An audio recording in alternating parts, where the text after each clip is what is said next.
சில பிரச்சனைக்குரிய ஆட்களுக்கு வாய்ப்பு கொடுத்திருக்காருன்னு நீங்க. சோ விஜய் அவர்களோட அந்த வேட்பாளர் பட்டியல், டிவிக்கோட வேட்பாளர் பட்டியலை பார்க்கும்போது நிறைய ஆச்சரியமான விஷயங்கள் இருக்கு. 100க்கும் மேற்பட்டவர்கள் வேற கட்சிக்காரங்களா இருக்காங்க, வேற கட்சியில இருந்து வந்தவங்களா இருக்காங்க. சோ அவங்களுக்கு எல்லாம் வாய்ப்பு கொடுத்திருக்காரு. கட்சியோட மாவட்ட செயலாளர்கள் 60 பேருக்கு வாய்ப்பு கொடுக்கல. அது போக நீங்க சொன்ன மாதிரி சில பேருக்கு பார்த்தோம்னா மோசமான பேக்ரவுண்ட் இருக்கு. அப்புறம் சில பேருக்கு பார்த்தோம்னா முந்தா நேத்து கட்சியில் சேர்ந்திருக்காங்க, நேத்து அவர் அவங்களுக்கு வாய்ப்பு கொடுக்குறாரு.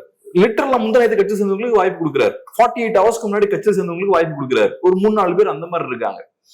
இதெல்லாம் எப்படி புரிஞ்சுக்கிறது? அதிமுகல இருந்துட்டு திமுகல இருந்துட்டு அப்புறம் டக்குன்னு லாஸ்ட் மினிட்ல இங்க வராங்க, சீட் கொடுக்குறாங்க. இதெல்லாம் எப்படி பாக்குறீங்க? இது எப்படி புரிஞ்சுக்கணும்னு கேட்டீங்கன்னா, காங்கிரஸ்ல இருந்து பிஜேபியில இருந்து திமுகல இருந்து எல்லா கட்சியிலும் நல்லவன் இருக்கான். நம்ம அதை பார்க்கணும், including BJP. There are good people in BJP. அங்க இருந்து வரவங்களுக்கு கூட நீ சீட்டு கொடுக்கலாம், தப்பு இல்லை. At least you must have some background check.